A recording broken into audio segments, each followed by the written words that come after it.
Buen día, ¿qué tal? Agradezco mucho su presencia el día de hoy. Eh, yo este año he hecho como una serie de ponencias a lo largo del país y en otros países, afortunadamente, pero es la primera vez que yo estoy en un congreso o en un evento que es específicamente de músicos. Y es algo que me parece muy curioso, porque mi proyecto, se los comentaré más adelante, que está enfocado a- al campo de la pedagogía musical, no he podido compartirlo mucho dentro de nuestro propio campo. Y es por eso que agradezco mucho también que se dé espacios como estos, espacios enfocados a hablar directamente de los problemas de la música. Y es por eso que les propongo hablar de mi proyecto de maestría que se llama El Torero, Indagación, Experimentación y Reflexiones Críticas en torno a los pregrados musicales en Bogotá. Entonces, primero me gustaría comentarles rápidamente esto, que es el punto donde uno hace investigación.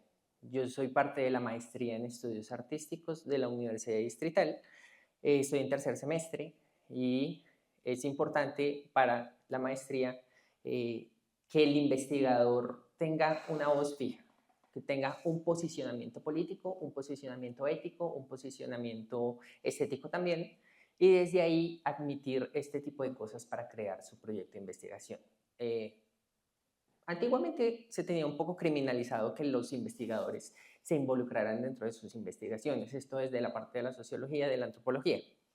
Como las cosas avanzan, eh, ahora nos interesa bastante que haya ese interés legítimo, esas necesidades y esas preocupaciones del investigador y que el investigador también haga parte de lo que está investigando de una manera mucho más asentada. Entonces, mi proyecto parte desde mi experiencia como artista musical. Yo tengo un pregrado en interpretación musical, estudié en la Universidad Distrital, también estudié en el Conservatorio de Música de la Universidad Nacional y es por eso que me estaba preguntando cómo se da la formación de músicos instrumentales en Bogotá y en Colombia, porque nosotros adoptamos mucho el modelo conservatorio. Entonces el modelo conservatorio funciona para muchas cosas, claramente. Pero ¿qué pasa cuando un modelo externo, europeo, se aplica de una manera casi que idéntica en nuestro contexto colombiano? ¿Qué puede pasar? Hay cosas que funcionan y hay cosas que no funcionan. ¿Qué sí funciona y qué no funciona? ¿Y por qué esas cosas que no funcionan no funcionan? Debe ser que nuestros contextos son diferentes. Debe ser que nuestra educación musical se está planteando de otras formas, que no podemos acceder a los instrumentos a la misma edad por condiciones políticas, por condiciones sociales, por condiciones económicas también. Entonces, de ahí parte esa duda de por qué ese modelo conservatorio no se adapta un poquito más a la realidad de Bogotá, a la realidad de Colombia. Entonces, de ahí parte mi investigación. Podemos ir hacia atrás un poco. Entonces, en general, el proyecto de maestría consiste en hablar con la gente, un poco más allá de las entrevistas, rompiendo un poco esa dinámica, conocer estas experiencias de ex estudiantes y ex estudiantes de pregrados musicales y conocer cuáles han sido esas cosas que no convencen tanto dentro de la pedagogía musical. Me refiero específicamente no a términos como de técnicos y completamente dentro de la disciplina de la música, sino a la parte más social, a la parte más del uno a uno, en la parte de las relaciones de poder que pueden estar dándose y en especial las relaciones de dominación. Entonces, hay relaciones de dominación dentro de las categorías de estudiante con otro estudiante, estudiante con su profesor, porque ustedes mejor que yo conocen que la educación musical se hace de manera personalizada, entonces ahí también hay unas dinámicas que es interesante que las analicemos cómo se están desarrollando, y también en cuanto a las relaciones de poder con el público y con la sociedad en general, cómo la sociedad percibe nuestra labor de intérpretes y cómo hace unos supuestos que nos dan a nosotros unas cargas que podrían estar beneficiando o podrían estar afectando nuestros procesos musicales.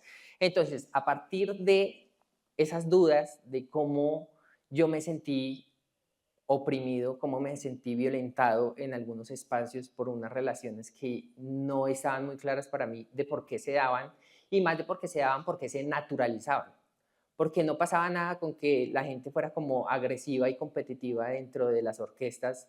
Hace parte del proceso educativo, es natural y es beneficioso para el proceso pedagógico que haya ese tipo de competitividades que podrían llegar a ser tóxicas. La gente que se retira porque siente demasiada presión, ¿es eso normal? ¿Se podría decir que estamos en un camino correcto o quizás haya cosas que podamos modificar? Y también me surgía la pregunta de si es una percepción personal o de pronto le puede pasar a mis compañeros también. Entonces, sí, el problema que se plantea y el campo problemático es ese, como en Colombia, en unas situaciones específicas, se está enseñando bajo un modelo conservatorio que es europeo y eso tiene una cantidad de implicaciones. Entonces, esas implicaciones, ¿cómo pueden modificarse aquí para que nosotros de todas maneras disfrutemos la labor de interpretación de estos instrumentos europeos? En mi caso, que soy intérprete de viola. Eh, entonces, bueno, yo construyo el proyecto a través de preguntarme con esta gente que son un grupo focal que yo seleccioné, compañeros, primero amigos, después otras personas que se fueron añadiendo al proyecto y hacer charlas con ellos. Entonces ahí fui construyendo una metodología dentro del modelo de investigación-creación, que lo entendemos en la maestría de estudios artísticos como un proceso que va a la par, que uno va investigando y creando. Entonces, de acuerdo a las necesidades de la investigación, uno va modificando la metodología. ¿Qué necesita esa investigación para que resuelva a mí mis dudas y pueda avanzar y pueda llevarme a unos objetivos más claros? Entonces, de acuerdo a eso, yo estructuré el proyecto en 3 partes. El primero es el monólogo, que es una parte donde yo quiero presentar ese campo problemático, quiero presentar mis objetivos, quiero presentar todas las formalidades que uno suele encontrarse en una investigación más formal, sino desconstruirlas un poco para no presentarlas de esa manera, una manera alternativa, una manera creativa, una manera artística. Entonces, a través de ese monólogo que inicia con un diálogo con el instrumento, con la viola, yo le cuento al instrumento a qué llegó. Llegó a un contexto en donde están pasando ciertas cosas a nivel pedagógico, donde en el mundo laboral de las orquestas está pasando esto, y le pido a ese instrumento que tome una decisión, que si quiere continuar conmigo bajo estas condiciones, me puede acompañar, o si no, es libre de quedar en un anaquel o ser devuelta a una tienda o ser pasada a otro dueño, por ejemplo. Entonces, a través de ese monólogo es donde yo quiero presentar cuál es el campo polémico, cuáles son las situaciones que a mí me parece que podemos estar desnaturalizando, deconstruyendo, podemos estar problematizando y cuáles son las que nos funcionan perfectamente. Esto tampoco es un ejercicio de una queja y una cantidad de actitudes o de discursos minimizadores, no, es un ejercicio para analizar cuáles son las partes en donde podemos mejorar e ir construyendo acciones que nos permitan una práctica menos violenta, una práctica mucho más sana con el entorno. La segunda parte es del toro y el torero. Entonces, ¿qué pasa también con la parte de hablar con otras personas y conocer las experiencias de otras personas? Dentro de la sociología, dentro de la antropología, hay herramientas como las entrevistas, hay otros tipos de mecanismos, pero a mí me gusta más las charlas y los juegos. Entonces estructuré un modelo donde las personas algunas veces podemos tocar un instrumento.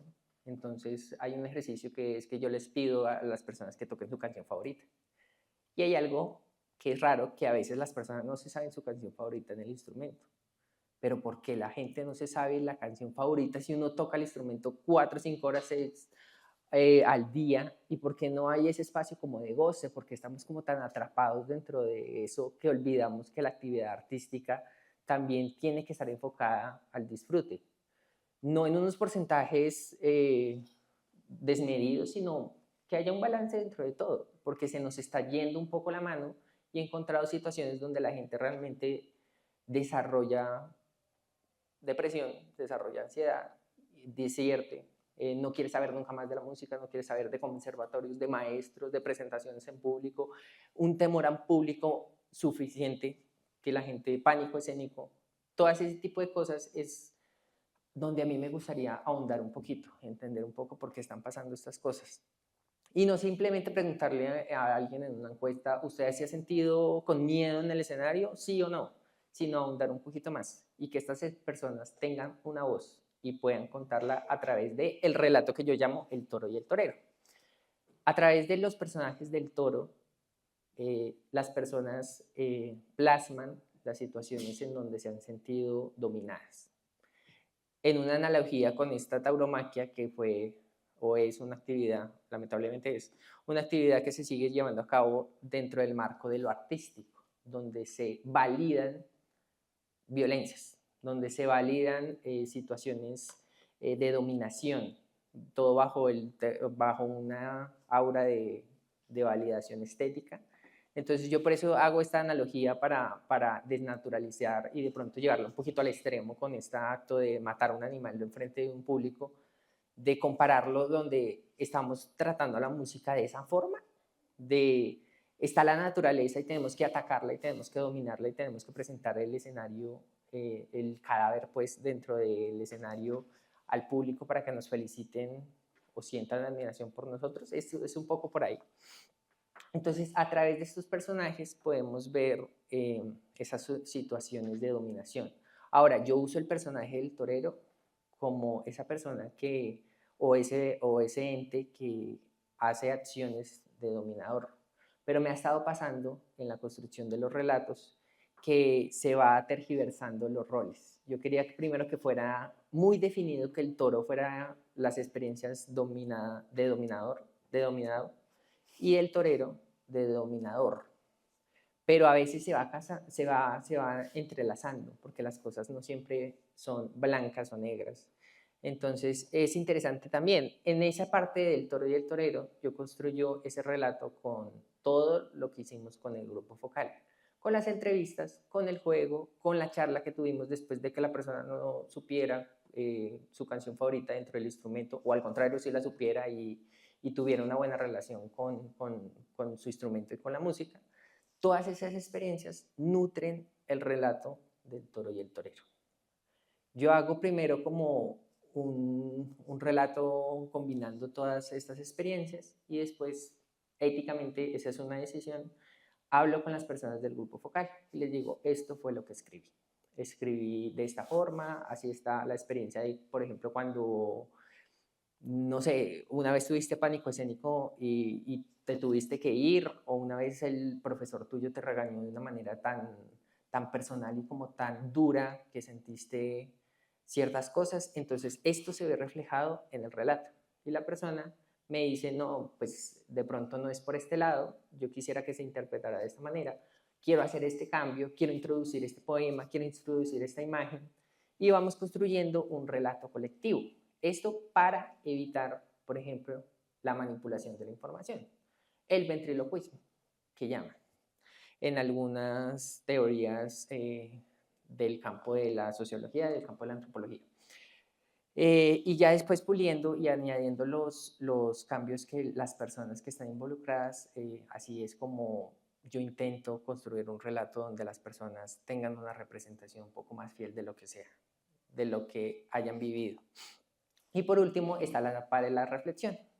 La reflexión es un capítulo donde yo comparo muchas de las cosas que vi dentro de esos relatos y las separo en dos. Uno es de la parte de la investigación como tal, para decir, esta funcionó como alternativa de presentar, por ejemplo, unas gráficas donde me muestran los resultados de una encuesta, donde las preguntas, ya sean abiertas o cerradas, me dan una información.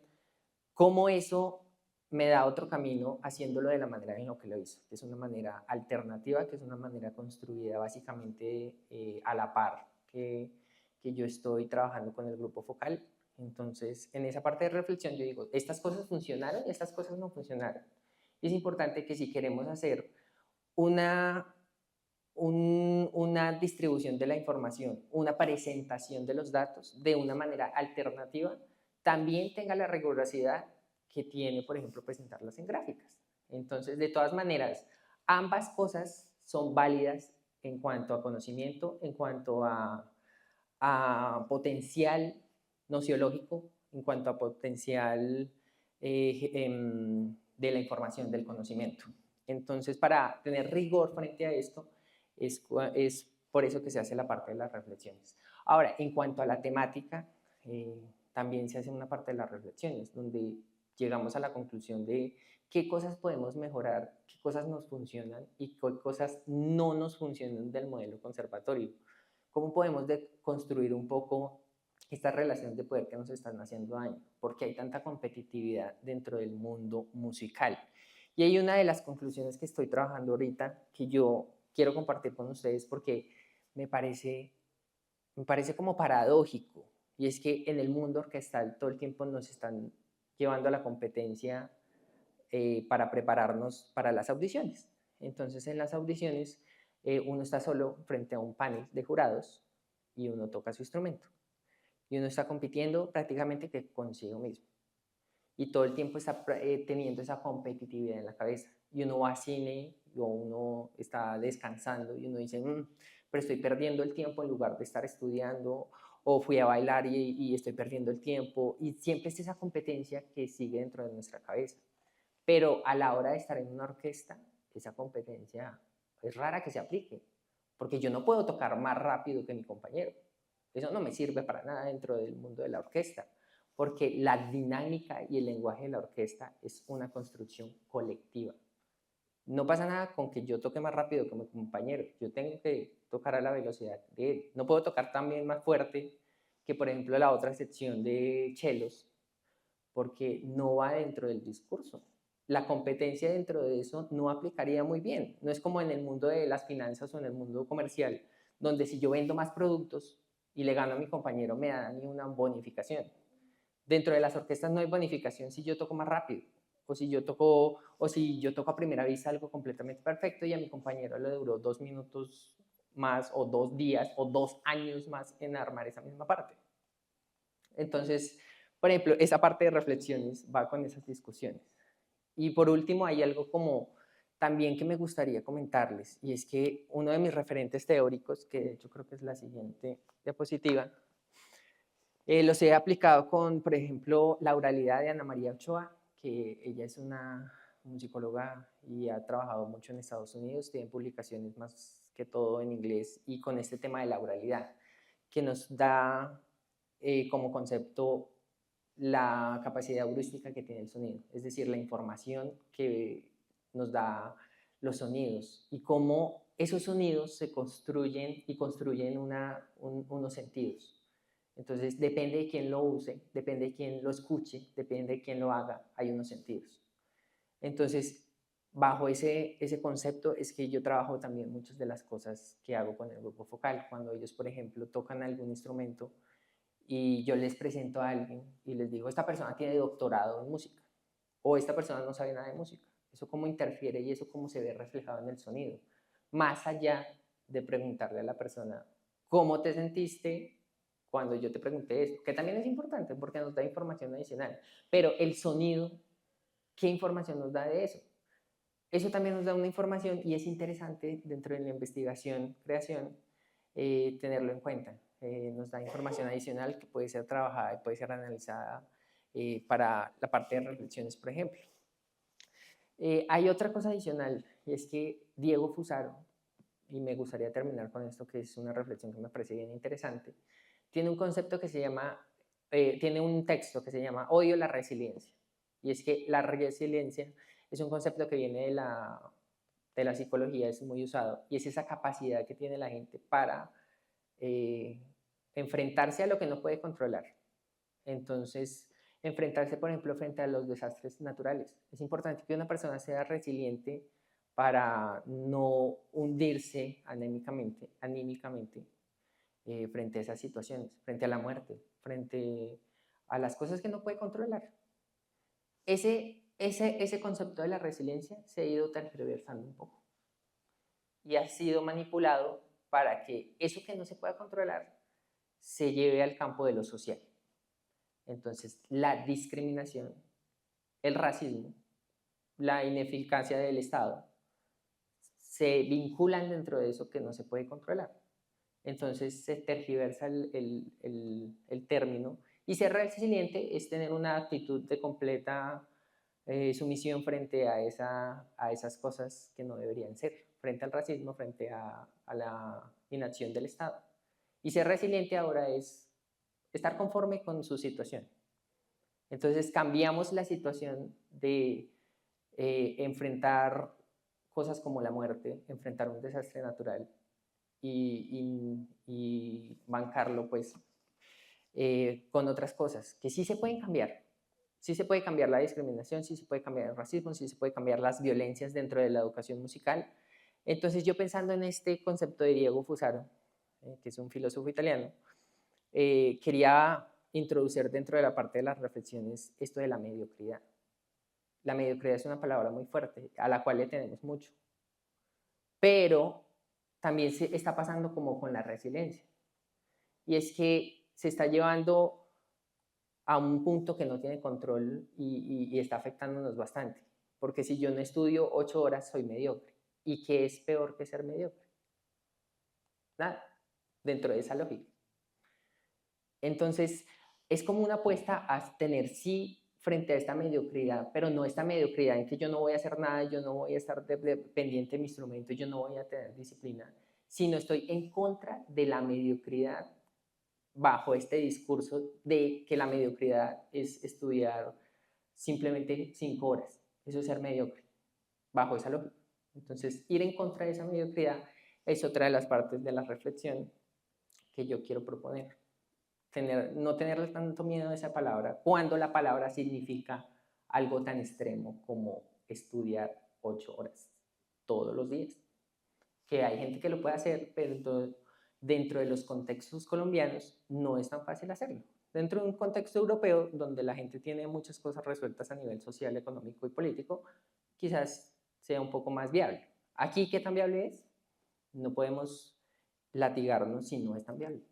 Entonces, para finalizar, me gustaría dejar en claro que este es un proyecto que hace parte de la investigación-creación. Estas son unas nuevas metodologías dentro de los estudios artísticos, los estudios de género, los estudios sordos. Y estas estrategias de investigación nos ayudan a construir prácticas que son mucho menos violentas, mucho menos coloniales, mucho menos racistas, mucho menos sexistas, mucho menos edadistas, que también es un problema que estamos teniendo aquí en Colombia, que se nos culpa un poco por haber iniciado nuestra formación musical a los 15 años, en lugar de a los 4 o 5 años, que lo hacen, por ejemplo, en Europa, que lo hacen, por ejemplo, en Asia. Entonces, para la parte final de las conclusiones, pues recalcar que esta nueva forma de presentar los proyectos de investigación un poco más interdisciplinares, un poco más experimentales, por eso el título del proyecto es Experimentación, Indagación y Reflexiones Críticas en torno a los pregrados musicales en Bogotá, pues está abierto también a replantearse, a modificarse, a reestructurarse, a quitarse completamente y armarse desde cero, con el objetivo de sí reflexionar y sí hacer un trabajo minucioso para analizar qué está pasando con nuestra disciplina. Es muy normal que en estos espacios se hable, en los espacios disciplinares que están apuntados directamente a los campos como la sociología, las artes, la música, hablemos de lo que nos preocupa a nosotros como disciplina. ¿Qué pasa con la afinación de tal cosa? ¿Deberíamos tocar en 4:15 o en 4:40?